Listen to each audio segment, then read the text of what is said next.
Hey guys, welcome to our presentation. And for today, we're going to be discussing our business model based on U-Transport. So a quick recap, U-Transport is an event-based parking system that allows you to filter the events you want, look for speed traps, red light cameras, accident reporting, parked car locations, temperature notices, and not all that, but as well as gas station price lookups included. Okay, hey guys, I'm gonna jump into who our customer segments are real fast.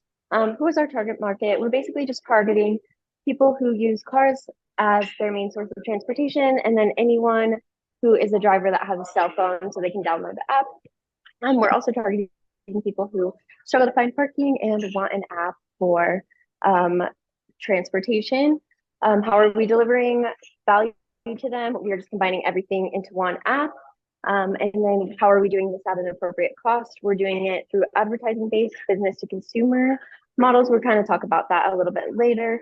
So think of like Netflix versus YouTube. It's not a subscription. We're using ads. Some of the hypothesis and assumptions we have are that we're assuming our competitors aren't doing everything we're doing. We're creating value with this app, and that we are targeting people who are drivers that struggle with directions. So I'll kind of talk about in the next slide how we're testing our assumptions. So we're using Gemba. So we're going out and actually looking at how other parking apps are doing similar processes, and we're doing detailed research on our competitors. We've also been talking to potential customers, so people on campus and experts within the industry. And then something that we're looking to do in the future is testing. So creating prototypes so we can learn from our mistakes and create new prototypes that are best suited for our app. So I'll just hand it over to the next person. I did a value proposition. Why do customers use our service? It's helps for the parking space, save a lot of time. It can help minor collisions that happen in parking lot because some people do get anxiety when they cannot found a parking spot. It will help you be on time because on average 10 to 15 minutes are wasted in parking lots. It save money spent on the gas by looking at gas prices on the app. It save space on your phone by having a one app for all things like gas prices, GPS, and parking spot. I will hand it to another person. Okay, I'm going to talk about the different channels. So, starting with awareness, we'll advertise our product on different platforms such as social media to hit our target demographics like students. Evaluation, customers can evaluate our product before downloading it by either seeing the advertisements that we're putting out or by before they download the app in the App Store, they can look at the photos and videos that we provide to show what the app is about. And lastly, word of mouth, they can look at reviews from other customers who have used our product. Purchase, the app will be free of charge for customers to download and use. Revenue will be generated from advertising from other companies that are going to pay us to promote their products and services. The delivery of this app, it'll be an app on the customer's phone that they can use to find parking spots and different gas and other amenities that a map would use. And then after sales, the app will be tailored to the customer because they can then put in their frequently used locations, and then it'll help find their spots for them ahead of time. So customer relationships, customers using this platform will experience both a self-service relationship as well as an automated relationship. The self-service comes in when the customer programs the app to fit their needs, and then the automated relationship comes in when the app actually automatically finds the parking spots for them, helping them to save some time.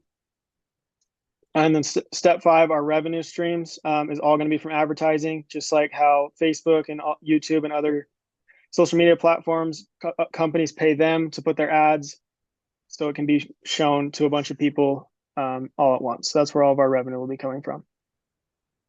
And I'm going to be talking about the key resources. Some physical resources that our app will need are the equipment and machinery. We will need the equipment to install sensors in all of the parking spaces so it's able to tell us if it's filled or not. And then we will also need machines and whatever computer equipment is needed in order to develop and maintain the app. And then intellectual resources, we will need copyrights and customer data to make sure other companies don't copy our app and equipment without our permission. And then customer data is also important because it can let us know what we need to improve on our app. And then human resources, we will need staff with special skills or knowledge in developing the app software, mechanical and building and repairing skills to fix things that may break along the way. And then financial resources. As we first develop our app, we may need some financial resources for the sensors, equipment, and software that may be expensive.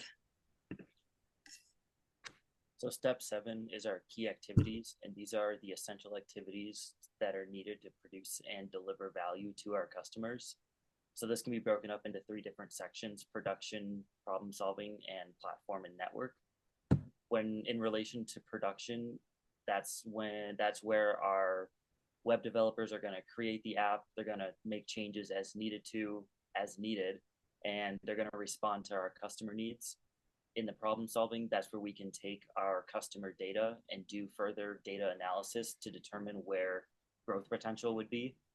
And then our platform and our network, that's our web of key partners and key resources that allows us to continue to make changes to our app as needed.